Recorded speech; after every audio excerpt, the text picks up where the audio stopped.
Welcome to Focus Today. I'm your host, Perry Atkinson, and what a delight and an honor to have back with us today Liz Peek. She's a columnist for FoxNews.com and the Fiscal Times. You may want to jot her website down, lizpeek.com, LIZPEEK.com. And we have her for a little bit here today to get caught up on a few things. Hi, Liz. Good to see you. Thank you. Nice to see you. Thanks for having me. Yeah, well, a lot going on today. The hearings are underway, a little posturing going on. What do you think will come of this? It's a really good question. I think there's a lot on the line for both parties, to tell you the truth. The Clinton camp has spun it now that this is just political showboating. Obviously, Kevin McCarthy, his comments about this being an attack on Hillary Clinton really did a lot of damage to the credibility of the hearings. I think, though, that Trey Gowdy started off very strong and very measured. The big repetition, the big repeated line from the Clintons is that there have already been 7 investigations. But what everybody doesn't realize is that those 7 investigations took place before we had the emails, before we knew about the emails and the personal server and so forth. So there's a great deal, as Gowdy started off saying, those were not serious investigations. And by the way, Hillary should have told everyone, right, that they did not have the information they needed. So I think that's very important for the committee to look serious and purposeful. I also think it's very important for Hillary Clinton not to blow up this time. There's, debate about whether that was sort of intentional or unintentional. But the truth is, it was one of the worst sound bites of her career. And I'm sure Republicans are kind of hoping that she has another big gaffe. But she's been practicing with a literal war room of advisors, throwing her questions and so forth for weeks. So my guess is she will come through this pretty okay. And yet, still a stonewalling not only from the administration, but the State Department on emails and just general subpoenaed information. They didn't get the emails from the former ambassador until about 48 hours ago.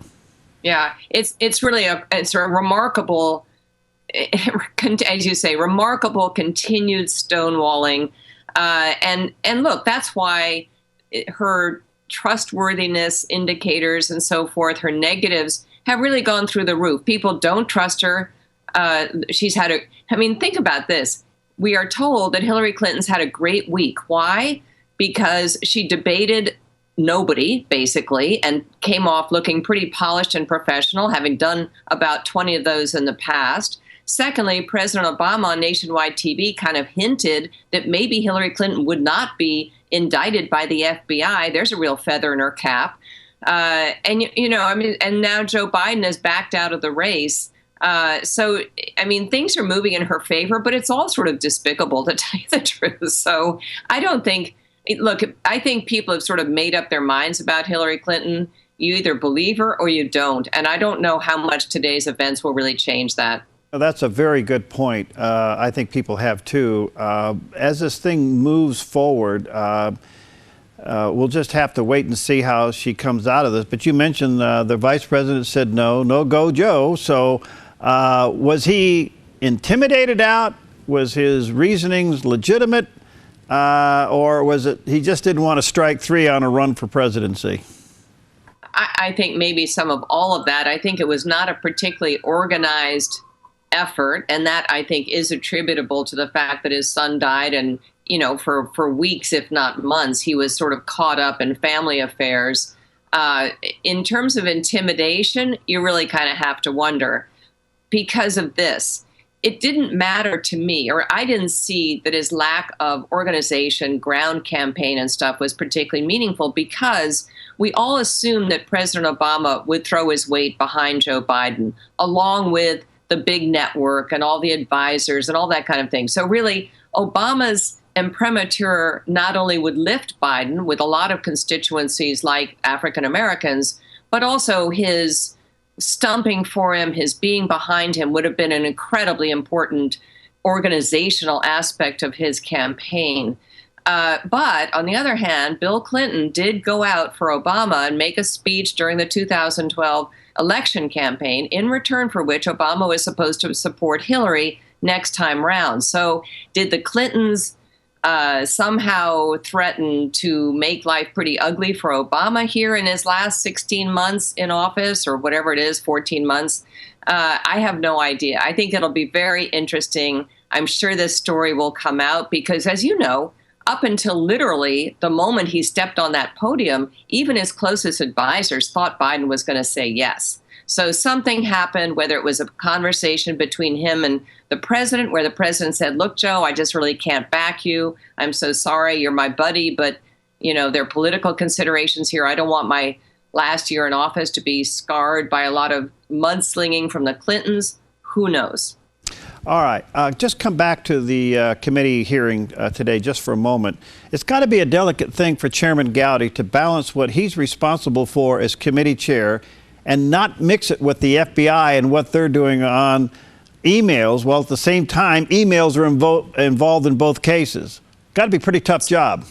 I think that's true. And I think where you go with that is simply that he's going to have to use everything that is now public record. And there's a lot that is, including all the emails from Sid Blumenthal, Hillary's longtime aide and Clinton advisor, which were just totally inappropriate communications about what was going on in Libya with someone who was there trying to do deals. It was really pretty tacky, typical Clinton, but very tacky. So I think you're right. Gowdy has to kind of go with what he has. I think he can certainly, again, a lot of this, remember, is about what the public takes away from these talks and the questions and answers. And Gowdy wants the public to take away the fact that, number one, Hillary Clinton has not been forthcoming. Number two, that all the previous investigations were really pointless because the committee didn't have what it needed to pursue the questions being asked. Number three, that under her watch, these 4 Americans died, and it was unnecessary. If nothing else, it's gross mismanagement. And from what I gather, not much changed in the aftermath of this incident. So, she really does take responsibility for this. Forget the political dynamics of it. She blew it. And, we all know that there were all these requests for added security, and they didn't come through. They didn't get any attention. So I think if I were Gowdy, I'd really kind of want to focus on those things. Leave the FBI investigation alone, because regardless of what the FBI does, we're going to hear more about that. It seems to me that there's a lot of issues here, what happened in Benghazi, but one of the most blatant lies was the video. Yeah. And can we allow her to get a pass on that? Oh, I don't think so. And I have been surprised that has not been more conclusively laid at her doorstep. And I don't know whether it was, some of these committee hearings are sort of chaotic, as you know, and they don't really, one question, it's not like a good prosecutor. One question doesn't necessarily lead to the next question. It isn't as organized a challenge, if you will, as you might like it to be. But I'm pretty sure, I know, that the State Department knew it had nothing to do with the video by the time Hillary Clinton made those statements to the families. And, and by the way, Susan Rice went on nationwide TV and perpetuated that narrative. It was a very convenient narrative for the Obama administration, because remember, back in those halcyon days, we hoped that the Middle East situation was getting better, not worse, under Obama's administration and with his influence. And he was still perpetuating the notion that, he had made the world a safer place. I can't really remember why that was ever under consideration in retrospect, but that was the thought, that terrorism, had taken a backward step, et cetera. And I think what's pretty clear is the White House really didn't want the story to come out, that this was basically Al-Qaeda on the move, killing our people there. But by the way, after hundreds of similar incidents that had taken place in Libya and at least 50 in Benghazi. The story is really a pretty atrocious one. And I'm sure, that they'll get into that. if I was Chairman Gowdy, I don't know if this has ever been done before in one of these special select committees, but I would show the video of her standing at the podium in that Air Force hangar with the 4 caskets behind her, continuing to perpetuate the video lie, and then call the timeline on that. That's got to be the ultimate to me. Well, that's what I mean. I don't really understand why it hasn't been made absolutely black and white clear that here's what the information that the State Department received. You're part of the State Department after all. Here's what the White House knew, and here's what you said. It doesn't seem that hard to me to connect those dots. Liz, let me slip quick. I know your time is short. What's going on behind the scenes with the Speaker of the House? Does he really have the votes? I noticed yesterday that the Freedom Caucus has said, well, we're not going to endorse you. So did they capitulate by saying, we'll go ahead and vote for you, but we're not going to endorse you? Or are they going to vote for him and hold him accountable? I think what the endorsement required 80% of the caucus votes, and I think he got something like 70%. I think that's the numbers. I could be a little bit off. But I think what it shows is that within the caucus, there are some divisions of opinion.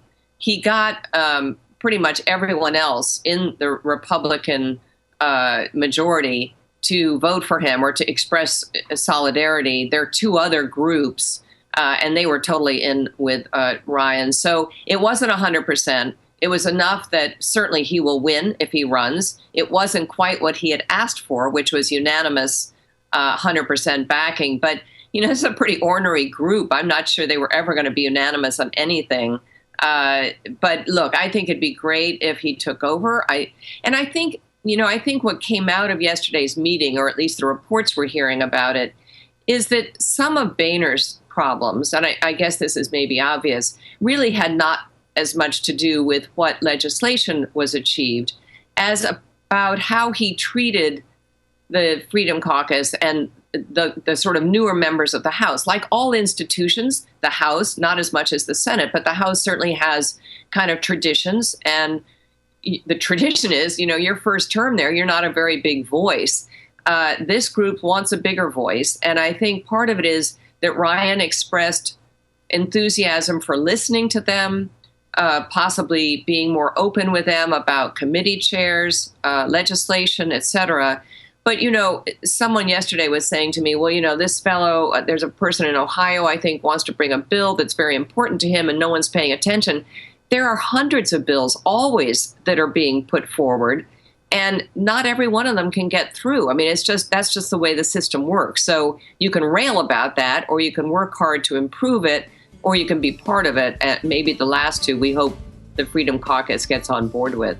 Speaker Boehner was pretty confident yesterday that he'll be home in Ohio by the end of October. So we'll see. You know when the vote's coming down? Is it tomorrow? Do we know? I think tomorrow.